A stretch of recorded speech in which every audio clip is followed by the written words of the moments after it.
everyone, welcome to Connection Yoga. I just want to say real quick, yoga is for everyone. However, when online, it is up to the individual to assess whether they are ready or not to participate in the class that they have chosen. If you suffer from specific disease, illness, or injury, or are pregnant, it is important for you to consult with your physician before beginning.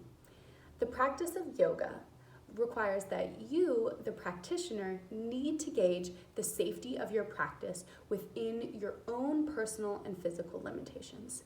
I'm not there, I'm not in your body, so I can't. You need to pay attention and act accordingly. It is always better for you to build up slowly rather than force or strain. While you might feel exertion throughout the practice, you should also feel relaxed. While you might feel some discomfort, you should never feel pain. The techniques and suggestions presented in the following content are not intended to substitute for proper medical care. Consult your physician before beginning any new exercise program. Connection Yoga assumes no responsibility for injuries suffered while participating in the yoga content. The user assumes all risks. With that, I can't wait to see you on the mat, and I'll see you there. Hi everyone, and welcome back to Connection Yoga.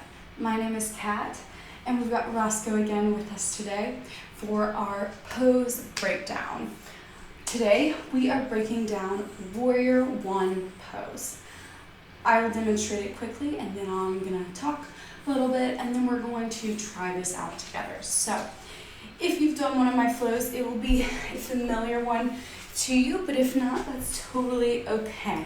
So, broadly, this is Warrior One pose.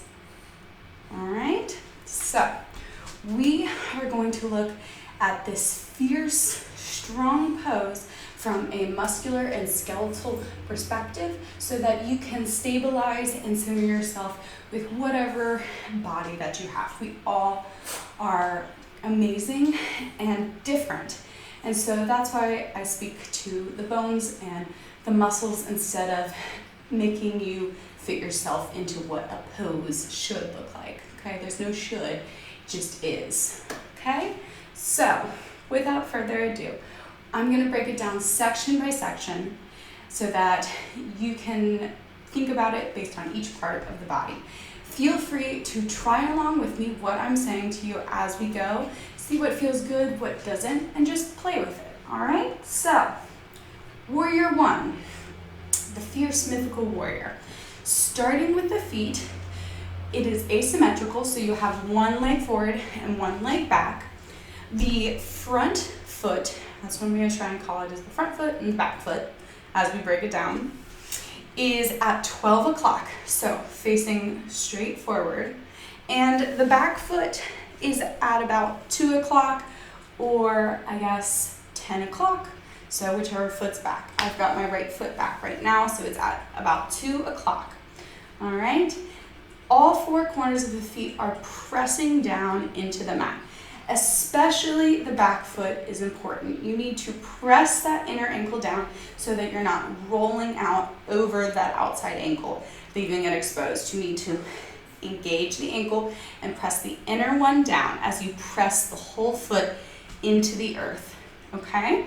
So, feet are pressing. We come up the legs.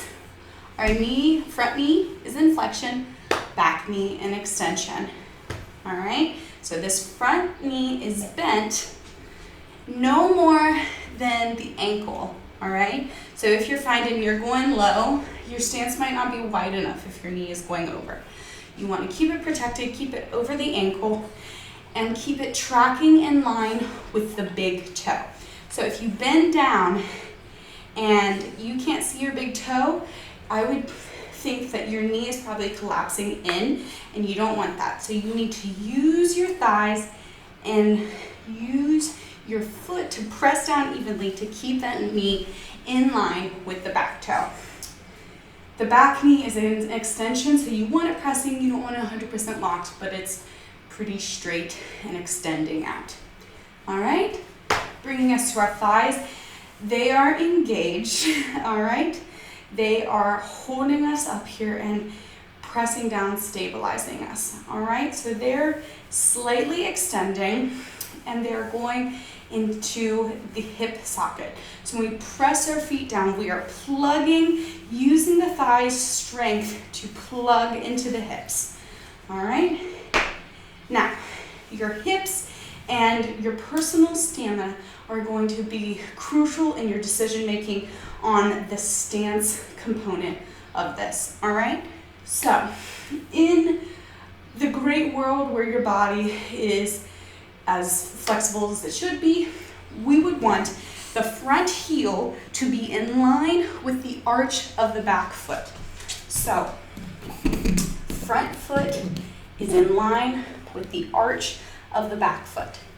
But that is with the caveat that we are trying to close the hips square to the front, which if your foot is back here, naturally they open up and you might not have that hip flexibility to close them the way you want to, or the balance.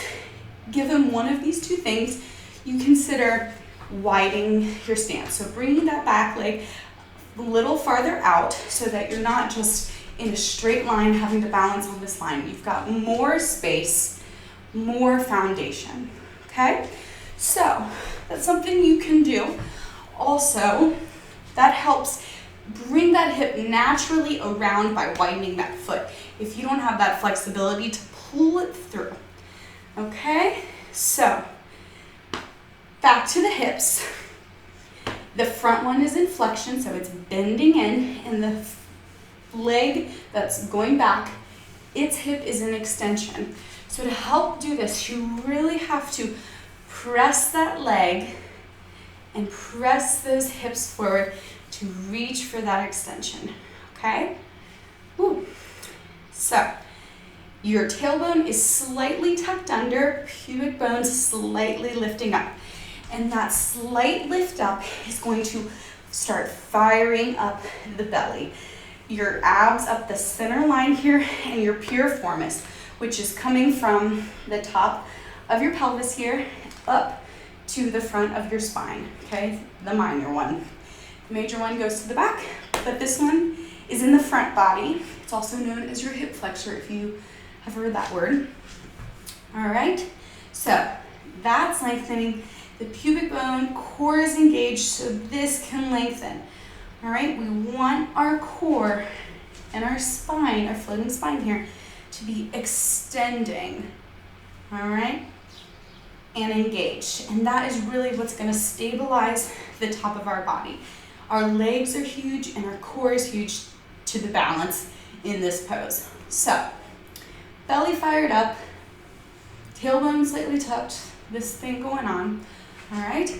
And that lengthening the abs here starts to lengthen the spine and bring up the chest so that we can slightly open, okay? So the arms tend to be up somewhere. So wherever, your pecs should be opening, your chest muscles, collarbones spreading open, and your arms and shoulders are in a concentric rotation. So things are rotating in, meaning your pinkies coming towards your face, okay? So your shoulders are rotated in and down, and this draws your shoulder blade together, how we've talked about before, down the back muscles. Protects the shoulder joint, protects the back, all right? So, it's gonna fire up your arms if you're really doing it right, okay? Into your hands and your forearms aren't as important. Spread your fingers, it activates the whole arm and the back body. And that leaves us finally with our beautiful necks and head. So you want that neck in line with the spine, the shoulders over the hips, all of it in line right here. Okay, I'm trying to turn so you can see. Okay. And then, if you don't have a neck injury, you could even gaze slightly up. Gaze to like the corner ceiling, wherever your ceiling and corner mix, or wherever is in the sky, if you are practicing outside right now. So, that's pretty much it. When it comes to breathing in this pose, it is vital that your leg foundation is giving you a ton of support so that the upper body has a little bit more freedom to move for your breath. Okay? So, I suggest just playing with these on each side. Your hips might feel different. And see what it feels like in your body. This is supposed to be a warrior strong pose. Our whole body is fired up and we are empowered here. So I hope you learned how to be empowered through the stabilization and centering of your muscles and your bones and your body in this amazing pose that we do all the time. So without further ado, I hope you have a beautiful day and enjoyed this segment. Let me know if you did, let your friends know, and I will see you all next time on the mat. Peace.